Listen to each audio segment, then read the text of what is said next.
too bad. So, with just some things I found around my house and maybe a few other additions, I've created an art center for my child. If you're a parent and you're getting ready to homeschool, just like the teachers, you're going to need to set up your classroom. So, this is a place that you can get your students in the habit, or your children in the habit of going to create. There are only 2 rules for the art center.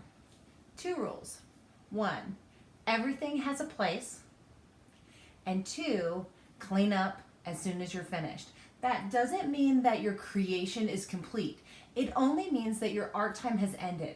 So at the end of your art time, make sure you always leave time for a cleanup. Which reminds me, I should probably include a timer. A kid-friendly timer that's easy to set. I think I have one in the kitchen. Anyway, let me talk a little bit about the parts of my art center so that you can get some key parts that will work for you. Remember that plate stand? I went and bought a cute clipboard to keep my choice board on. That way, if your student has an art assignment, which they will, you can clip it right up there and they can follow along. This also works good for a tablet too, or even if you're working from a phone, the students can put their iPad right here or their tablet and follow along with the video for their own creation. So it's a good setup to have in place. And they'll know what that's for, and they'll leave a space for it on the desk.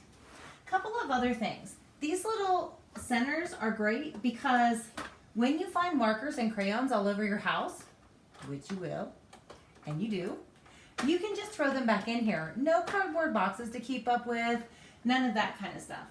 Mine has a little plastic thing that keeps it from coming all the way out. But if you have an older version of this or a broken version of this, it might be even better because then you can take the whole drawer out, set it out while the children are creating with markers, and put the whole thing back in. So it just makes it a lot easier for storage. Underneath the desk here, I have my Basket O recycling gem. So anytime you find something really neat in your house, these, if you get these kind of egg cartons that are foam, they work great for holding paint. And when you're done with them, you can just put them in the trash. You're gonna put them in the trash anyway. I also keep lots of yogurt containers.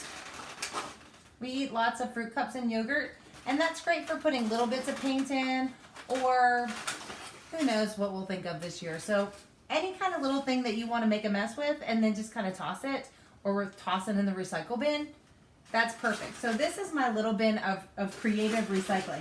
I even have this cool little box that I thought would be fun to create with, that my ink came in. And I thought, oh, that's a really cool little box for something. I don't know what yet, but for something.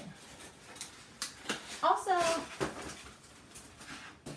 I always have a trash can nearby. So at the end of the desk, there's an open trash can. Easy for cleanup. This divider right here is for paper. I also have my glue standing up in here. You want to keep your white glue standing up. Those little plastic cups are great if you have preschool, kindergarten, first grade, and you want to have them brush glue. You can squeeze a little bit of white glue in the cup and give them a brush and just let them go to work there. I'm keeping my scissors and glue sticks in this old pencil box. There's even some extra tape and things like that. Office supplies. Your kids will make you crazy if they cannot find the tape and the scissors. So make sure you put out tape and scissors for them. The more you can teach them on how to be independent, the more work you'll get done while they're learning from home. What else? Oh, let me talk about this for a second. This is just a cutting mat that I had at my house. And I put it on here because I think it's important to have a designated workspace.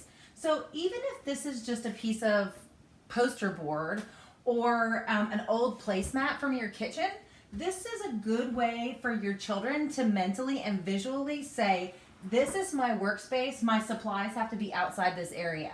And also, sticky notes.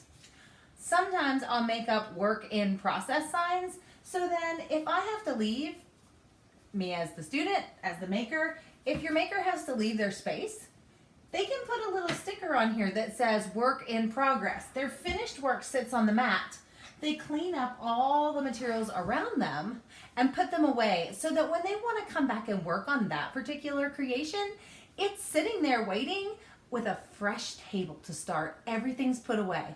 I know what you're thinking. They tell you, oh, Mom, I'm going to come right back to it.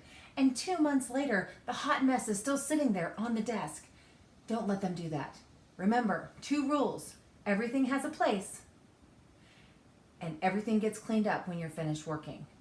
So that's really important. Maybe you have another designated space for drying, and I'll talk about that in another video. Or you just want to make this space the resting place. So this is where my in-process work is going to rest, and then I'm going to come back to it because this has to be finished by Friday. So if I just leave it out there, everything else is put away. And then I can come back and work on this, clean up my mess, walk away, come back, work on it, clean up my mess, walk away. In the art room, it would be ideal if I had 500 spots for people to sit, but I don't. I only have 26. So you have your own spot. Create your own spot, set up your classroom for this year, and get excited. Start building habits. Even if it's just a little activity, have them come to the art center and practice making, putting away, and getting familiar with their space. Until we're together again, this is Mrs. A.